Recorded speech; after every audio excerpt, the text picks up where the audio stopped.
Okay, so asteroids. So then when too many of those got discovered, then we just gave up. Okay. And they're named after any person, place, or thing. Okay. So initially they were named after feminized things and objects. So there's an asteroid Mozartia. Mozartia? Yeah, that's to feminize it because the asteroids are only named after feminine. The original asteroids are named after feminine gods. Wow. Okay. Roman gods. Okay. So now, then they just gave up because there's too many asteroids. So because there's hundreds of thousands of asteroids, and so I even have there's an asteroid named after me. It's called Tyson. No. Yeah. Not Mike Tyson? I said it's named after me, so why would it be named after Mike Tyson? Okay. I made an asteroid. Oh, you're saying there's an asteroid named Tyson, and I'm claiming that it's named after me. Wondering if it's named after Tyson Chickens or Tyson Beckford. That would be a handsome ass. That's a handsome ass. That'd be chocolate black, handsome ass. Woo! It's sexual chocolate. Sexual chocolate asteroid. Am I doing it like it? I'm sorry. Sexual chocolate. All right. So that's there's asteroids named after person, places, things, and pets. Okay.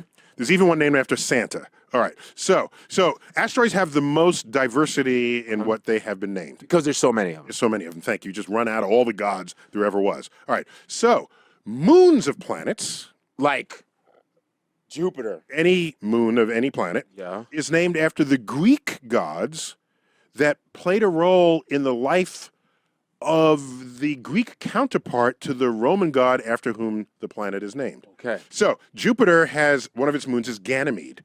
Ganymede was the manservant of Zeus. Okay. And Zeus is the counterpart to Jupiter. Wow. So these two nomenclatures are homage to the Roman and Greek traditions that have influenced Western science. What about the growth of Western science? Io was a character in Jupiter's life. I don't remember all they were, but they're there. You look them up, they're there. Okay, that's right. Now, there's more to this answer than I think either you knew, right? Okay. Yeah. Okay, so you got that. So it turns out William Herschel, was the first person to discover a planet. The first person. This is the planet beyond Saturn. For most of human civilization, there was only Mercury, Venus, Earth, Mars, Jupiter, and Saturn, 6 planets. In fact, most of the time there were only 5 because we didn't know Earth was one of them. It was just Mercury, Venus, Mars, Jupiter, and Saturn. Okay? So Mercury, Venus, Mars, Jupiter, 5, plus the sun and the moon were counted as planets. Planets from the Greek meaning wanderer, which means you move, if you wait long enough, against the background stars. And there were 7 wanderers that were known to the ancients. And this is where we get the names for the 7 days of the week. So what day is named after the sun? Sunday. After the moon? Monday. And in our culture, it's a mixture of Roman and Norse mythologies, but each of those gods corresponds with the controlling god over those 7 entities. Okay, so then Copernicus comes around, discovers that we're one of these planets because we go around the sun like everybody else, and we're not in the center with everything going around us. So that complicated things, just so you know. All right. He had the coolest name, though, out of all of them. Nicholas Copernicus. That's the tightest name. Not Galileo Galilei? Galileo Galilei looks lazy. That looks lazy. Okay, because it's the same thing. Copernicus. Nicholas. Yo, Copernicus. Yo, that's hot. That's a rhyme waiting to happen. It's like a rapper's name. That's a rap. Everything surrounds me, baby. Copernicus, baby. What's up, Cap? I'm. Okay. Keep working on that and come back. We'll hear how that. Kepler. Kepler's tight. Johannes Kepler. Ooh, that's hot. He's badass. He was the first person to ever write down an equation that described physical reality. Wow. He wrote Kepler's laws of planetary motion. That was in early 1600s. So we've only had mathematics describing the universe for 400 years. Okay. And he basically birthed that.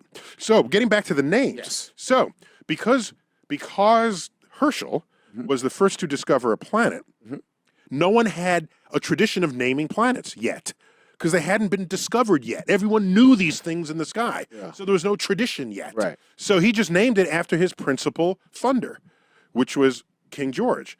So for many decades, the enumeration of the planets of the solar system was Mercury, Venus, Earth, Mars, Jupiter, Saturn, and George. And George? Yes, Planet George. Wow. So now that's kind of That's so mean. That's so gangster. Name it George. I gave you the money.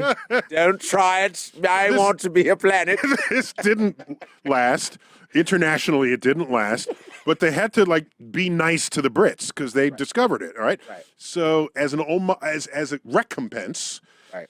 the moons of Uranus, this is the only exception, rather than being named for Greek characters in the life of the Greek counterpart to the Roman god after whom the planet is named, Uranus's moons are named after fictional characters in Shakespearean literature. Oh, okay. So that's homage to One. the Iago? there might be one. I don't know. There's like 60. Othello?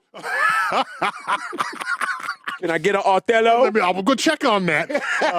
We've got Miranda, Puck, Oberon. There are a lot from A Midsummer's Night Dream. That's Okay. That's there.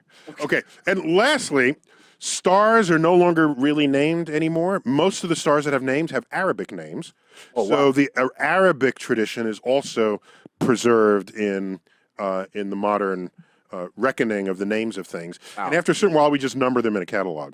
Okay. And comets are named after their discoverers or people after whom the discoverer wants to name them. But they're named after people exclusively. Okay. I know only Edmund Halley. Yeah, Halley's. He did. Or Haley's or Halley's. It is Halley. Is it Halley? Yeah, Okay. Haley is Bill Haley in the comets. Go ahead. Whoa.